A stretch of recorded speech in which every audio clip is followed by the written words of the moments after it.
आज हम हातिम ताई के आगे की कहानी पढ़ते हैं। जब हुसन बानो भेष बदल कर बादशाह के दरबार में गई तो द्वारपालों ने बादशाह को सूचना दी कि एक सौदागर युवक आपके दर्शनों के लिए आया है।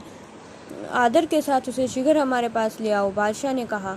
बादशाह के आगे पाते ही द्वारपाल उसे बड़े आदर सहित दरबार में लाए। मर्दाना भेषधारी हुसन बानो ने बादशाह को प्रणाम किया। वह भेंट सामने रखकर अदब से खड़ी हो गई। बादशाह यह देखकर बड़े प्रसन्न हुए और पूछने लगे, हे युवक, तुम कहाँ के रहने वाले हो? तुम्हारा नाम क्या है तथा यहाँ क्यों आई हो?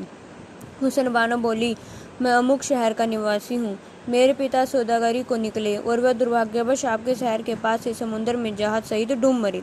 मैं आपके दर्शनों के लोभ में यहाँ आया था। परमेश्वर की दया से मेरी इच्छा पूरी हुई। आपसे मेरा निवेदन है कि मैं आपके जीवन के बाकी दिन आपके शरण में बिताऊं और आपके आगे पाकर शहबाद नाम का एक शहर जंगल में बसा। हे प्यारे युवक, तुम चाहे जहाँ निवास कर और जैसी इच्छा हो वैसे ही शहर बसा। देख, तेरे पिता तो चल बसे। आज से तू मुझे ही अपना पिता समझ, मैं भी तुझे अपना पुत्र के समान समझूंगा। उसके व्यवहार से खुश होकर बादशाह ने कहा। हुसन बानो हाथ जोड़कर बोली, आपने मुझे आज से अपना पुत्र बना लिया है तो अपनी पसंद का मेरा दूसरा नाम भी रख दीजिए, जिससे कि मेरा अधिक सम्मान हो। यह सुनकर बादशाह को और भी प्रसन्नता हुई। बादशाह ने उसका नाम मारूशाह रखकर कहा, हे पुत्र, जंगल तो बहुत दूर है, तुम मेरे शहर के पास नया शहर बसा ले। हुसन बानो बोली, जहाँ पना, जंगल बहुत सुंदर है, इसलिए उसी में नया शहर बसाने की आज्ञा दीजिए। आपके शहर की नकल का दूसरा शहर बसाना भी उचित नहीं। यह सुनकर बादशाह ने कह दिया कि अपनी इच्छा पूर्वक काम करो। अब वह बादशाह को सिर नवा कर चलती और अपने स्थान पर जा पहुंची। राज कारीगरों आदि को बुलाकर आज्ञा दी कि निर्भय होकर नया शहर बनाओ और वर्षों का काम महीनों में, महीनों का काम दिनों में, दिनों का काम घंटों में और घंटों का काम मिनटों में समाप्त करो। अब तो सैकड़ों राज और अनेक अन्य कारीगर बड़ी मेहनत और लगन के साथ काम में जुट गए। बहुत से भव्य मकान और चौपड़ के बाजार बना लिए गए। केवल 2 वर्ष में पूरा शहबाद शहर बनकर तैयार हो गया। हुसन बानो ने प्रसन्न होकर मेहनताने के अतिरिक्त मजदूरों को बड़े बड़े इनाम दिए और आदर सहित उनको विदा किया।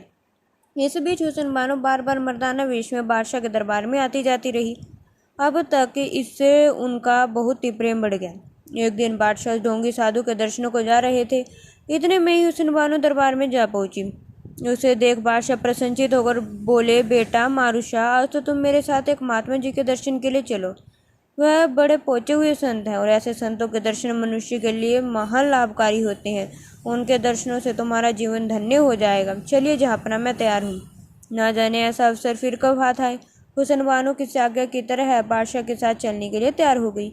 हुसन बानो बादशाह के साथ चल दी, परंतु मार्ग में सोची जा रही थी कि ऐसे चांडाल पाखंडी के दर्शन करना महापाप है और उसके स्थान पर जाना नरक में जाने के समान है। परंतु अब किया भी क्या जा सकता है, मजबूर हूँ। शहंशाह की आज्ञा का उल्लंघन करना भी उचित नहीं है। बादशाह के साथ वह उस पाखंडी के निवास स्थान पर पहुंची और बादशाह की भांति से झुकाकर उसके सामने बैठ गई। बादशाह उस धूर्त के सम्मुख मारूशाह की बड़ाई के पुल बांधने लगे।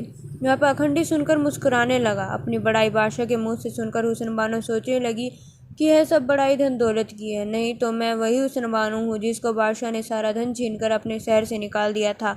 यह भी नहीं सोचा था कि कभी मुझे बेटी की तरह प्यार करते थे। कुछ देर बातचीत कर बादशाह वहां से चलने लगे तो हुसन बानो ने हाथ जोड़कर उस पाखंडी साधु से कहा, महाराज, मेरे घर को भी अपने पावन चरणों से पवित्र कीजिए और भोजन ग्रहण कीजिए। आशा करता हूँ कि आप मुझे अपनी दया से वंचित नहीं रखेंगी।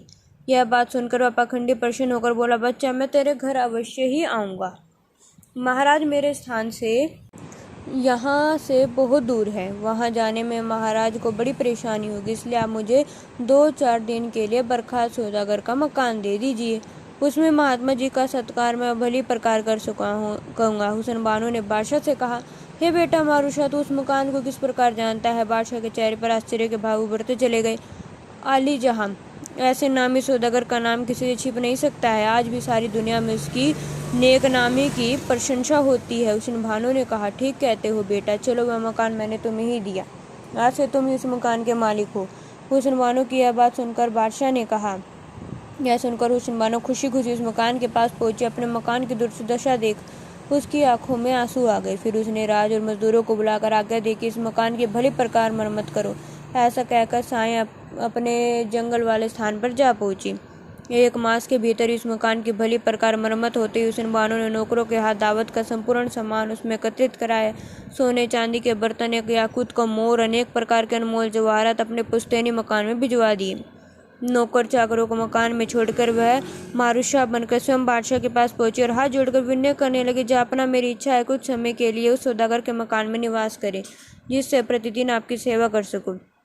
यह तो बहुत ही अच्छी बात है। बादशाह प्रसन्न होकर बोले, बेटा मारूशाह, मेरी कोई संतान नहीं है, इस बादशाही को भी मैं तुझे ही सौंपता हूँ। यह सुनकर हुसैन बानो की प्रसन्नता का ठिकाना नहीं रहा और बोली, मैं मारूशाह कितना भाग्यशाली हूँ जिस पर आपकी इतनी दया हुई कि आपने अपनी बादशाह तक मुझे सौंप दी। बादशाह को प्रणाम कर हुसैन बानो अपने पुश्तैनी मकान में आई और नौकर के साथ उस पाखंडी साधु के पास संदेश भेज दिया, जिसे सुनते ही वह अपने 40 चेलों को लेकर सोने चांदी की ईंटों पर पैर रखता हुआ चल दिया। थोड़ी देर में हुसैन बानो के मकान के दरवाजे पर आ गया। हुसैन बानो से पहले से ही वैभवशाली स्वागत कक्ष में ले गई और सोने चांदी के थालों में हीरे जवाहरात भरकर भेंट देने लगी, परंतु उसने लेने से इनकार कर दिया।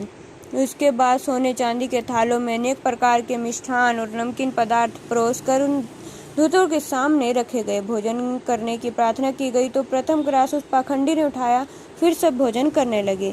4-6 ही ग्रास खाकर उस ढोंगी ने भोजन करना बंद कर दिया तो हुसैन बानो ने हाथ जोड़कर कहा, महाराज भरपेट भोजन कीजिए। ढोंगी बोला, बच्चे, अधिक भोजन करना साधुओं का काम नहीं, क्योंकि जब पेट अधिक भर जाता है तो ईश्वर का भजन नहीं होता। मैंने तो तेरा प्रेम देखकर ही 4-6 ग्रास खा लिए हैं, नहीं तो दिन भर में 4 दाने अन्न ग्रहण करता हूँ और रात दिन भगवान के भजन में मस्त रहता हूँ, ढोंगी साधु ने कहा। पाखंडी मुंह से तो यह सब कह रहा था, मगर मन में खलबली मची हुई थी कि जवाहरातों से भरे सोने चांदी के थालों को कैसे उड़ाया जाए। उस पाखंडी साधु ने पहले ही लूट का विचार मन में बैठा लिया था। जब पाखंडी उठकर खड़ा हुआ तो सब चेले भी उठकर खड़े हो गए। तब हुसैन बानो के नौकरों ने सोने के पात्रों में जल भरकर सबके हाथ धुलाए। फिर पान और इत्रदान सबके आगे लाए गए। सबने पान खाए और इत्र भी अपने वस्त्र, माला व दाढ़ी पर खूब मला।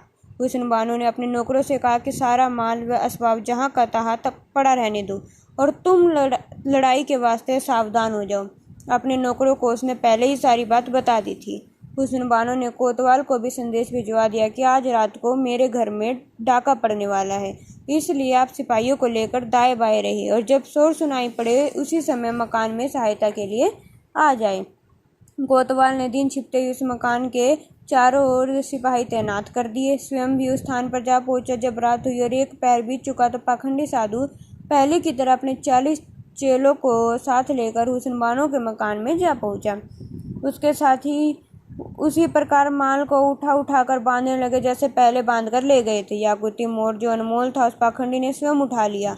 जब वे गठरी बांध कर चलने लगे तो हुसैन बानो का आदेश पाकर नौकरों ने एक साथ शोर मचा दिया, जिसे सुनकर कोतवाल और सिपाही बड़ी फुर्ती से मकान में आ पहुंचे और सारे धूर्तों को पकड़कर मुस्के बांधकर कोतवाली में पहुंचा दिया। प्रातःकाल कोतवाल बादशाह के दरबार में पहुंचा और बोला, सरकार, रात को मारूशाह के मकान में डाका पड़ा था। मैं सारे डाकुओं को पकड़कर कोतवाली ले आया हूँ। इतने ही में हुसैन बानो भी बादशाह के सामने पहुंच गई, जिसे देखकर बादशाह बोले, क्यों बेटा मारूशाह, रात को तुम्हारे यहाँ डाका पड़ गया? हाँ पिताजी, यदि कोतवाल साहब समय पर ना पहुंचते तो मैं बिल्कुल ही लूट चुका होता। हुसैन बानो रोने का अभिनय करते हुए कहा, शीघ्र जाओ और उन डाकू को मेरे सामने लाओ। बादशाह ने कोतवाल को हुक्म दिया। सुनकर कोतवाल साहब गए और थोड़ी देर में सब धूर्तों को लेकर बादशाह के सामने खड़ा कर दिया, जिनको देखकर बादशाह एकदम अचंभित होकर बोल उठे, ओह, यह तो हमारे मुर्शिद अर्जक शाह है और यह सब इनके चेले हैं। जब उनकी तलाशी ली गई तो सबके पास फांसी और कमंद मिले। तब बादशाह को बड़ा क्रोध आया और उन्होंने आज्ञा दी कि इन पाखंडियों को शीघ्र से शीघ्र सूली पर चढ़ा दिया जाए, जिससे फिर कोई पाखंडी साधु पैदा ना हो सके। बादशाह के आज्ञा अनुसार सारे ढोंगियों को जल्लादों ने फांसी पर चढ़ा दिया। ऐसा देख हुसैन बानो प्रसन्न हुई। बादशाह से बोली, सरकार, मैं बर्खास्त सौदागर की बेटी हुसैन बानो हूँ। उस समय आपने मेरी बात पर विश्वास न करके मुझे शहर से निकाल दिया था। पहले भी पाखंडी मेरे पिता का सारा धन लूट ले गए थे। यदि आपको अब भी विश्वास न हो तो इसके निवास स्थान को खुदवा कर देखिए, सारी दौलत जो की त्यों मिलेगी। यह सुनकर बादशाह हुसैन बानो पर बड़े ही प्रसन्न हुए और उसकी चतुराई की प्रशंसा करने लगे। बादशाह ने उन पाखंडियों के घरों को खुदवाया तो बर्खास्त सौदागर का सारा धन व जवाहरात मिल गए। तब हुसैन बानो बादशाह से बोली, सारी दौलत को मैं आपको भेंट करती हूँ। आपकी कृपा से ईश्वर ने मुझे अपार धन दे दिया है। जिसे मैं आपको बाद में दिखाऊंगी। अब मेरी प्रार्थना है कि आप किसी दिन नए शहर शहबाद में पधारें और अपने चरणों के रस से मेरे घर को पवित्र बनाएं। बादशाह ने प्रसन्न होकर स्वीकृति दे दी। अब हुसन बानो अपने नवीन शहर शहबाद में पहुंचकर मर्दाना भेष का त्याग दिया और बादशाह की त्यागत की तैयारियों में लग गई। बाकी की कहानी हम कल पढ़ेंगे।